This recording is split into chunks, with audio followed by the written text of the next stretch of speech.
ঢুকেন না। কিভাবে মৃত্যু হয়েছে আপনার ভাই? কিভাবে মৃত্যু হলো শুনলেন? আমার বাড়ি থেকে গালি আলো বসু আলো গো। কিভাবে মৃত্যু ও হয়েছে? কিভাবে? ভাই কি করে কি হয়েছে জানি রে, আমাকে বুঝছে না কেউ গো। ও ভাই ভাই জানো গভীর রাতে বোমা বাঁধতে গিয়ে নিহত ৩ জন। গভীর রাতে বোমা বাঁধতে গিয়ে মৃত্যু ৩ জনের, গুরুতর আহত 2 জনের। সেই বোমা ফেটে বাড়ির ছাদ হুড়মুড়িয়ে পড়ে তাদের ওপর। ঘটনায় নিহত 3 জনেরই।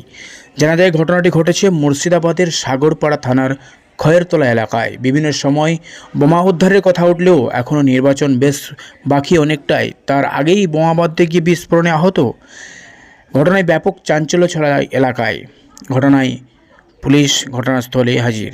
আহতদের উদ্ধার করে সাগরপাড়া প্রাথমিক চিকিৎসা কেন্দ্রে নিয়ে গেলে পরবর্তীতে মুর্শিদাবাদ মেডিকেল কলেজে নিয়ে যাওয়া হয়।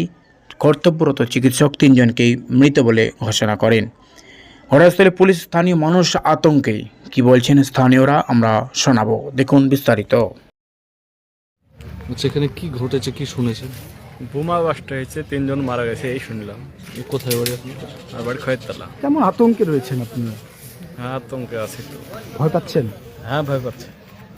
এই যে ঘটনা, 3 জনের মৃত্যু, বাড়ি ভেঙে পড়েছে বোমার আঘাতে, এটা কি সামান্য ঘটনা বলে মনে করছেন নাকি বড় ঘটনা? বড় ধরনের ঘটনা এটা।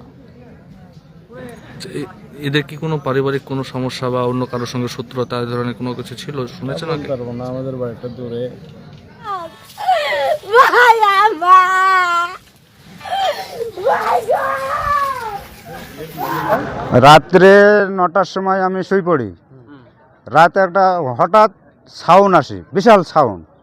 তারপরে তখন তার শুয়ে থাকা যায় না, পাশে বাড়ি। উঠলাম, উঠে যে দেখলাম, প্রথমে দেখলাম এই ঘরের ছাদ দেখে আমার আর কিছু দেখতে ইচ্ছা করেনি। যে ছাদ এরকম ভাঙি, মানে সব উপরে ফাঁকা হয়ে গেছে। হ্যাঁ, পাকা ঘরের ছাদ।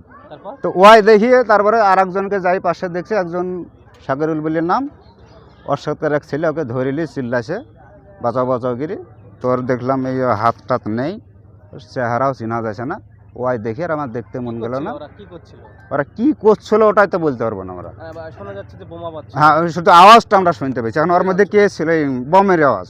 এখন এর মধ্যে ওরা কি করছিল, কে ছিল, কি ভালো মন্দ, ওই সব মন্দ তো আমরা জানি না। কি অনুমান করছেন, ওই বাড়ির ভিতরে কি বোমা বাড়া হচ্ছিল?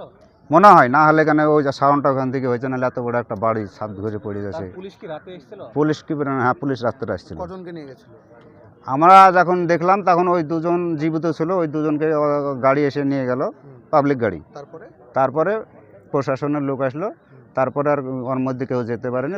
পরে শুনছি, চোখে দেখি না আমি, পরে শুনলাম যে আরেকজনকে পুলিশ সেটা নিয়ে গেছে। সে কি জীবিত ছিল কি মৃত ছিল ওটা আমি বলতে পারবো না। এই তো খবর, এই তো এখন যা দেখছেন, তারপরে প্রশাসন এসে তো ওরাই সারা রাত যা করার করেছে, কোনো পাবলিক তো ওখানে ছিল না। আচ্ছা, যাদেরকে আপনি চিনতে পেরেছেন তাদের কি এই গ্রামে বাড়ি? হ্যাঁ, এই গ্রামে বাড়ি। ওদের পেশা কি ছিল? ওদের পেশা কি বিজনেস করতো তা বলতে পারবো না, কিন্তু পেশা কি ছিল। ওরা কি বোমা বেঁধে বেড়াতো এরকম? না, এই প্রথম ওরা বোমা বেঁধে বেড়াতো, এরকম রেপোর্ট নাই ওদের। আমার নাম ইসলাম মন্ডল। ওই সবার নাম কি জানা আছে? ওই যে 3 জন ছিল, যে 3 জন ছিল, মানে 2 জনের নাম জানি, সেটা হলো একটা মামুন মোল্লা, একটা সাগরুল সরকার। আর একজনের নাম আমার জানা নাই। শুনছি মুস্তাকিন নাকি, এই কলোনিতে বাড়ি। ওকে আমি চিনিও না, কিন্তু এই 2 জনকে চিনি আমাদের বাড়ির। আমার নাম ইসলাম মন্ডল মাহমুদ।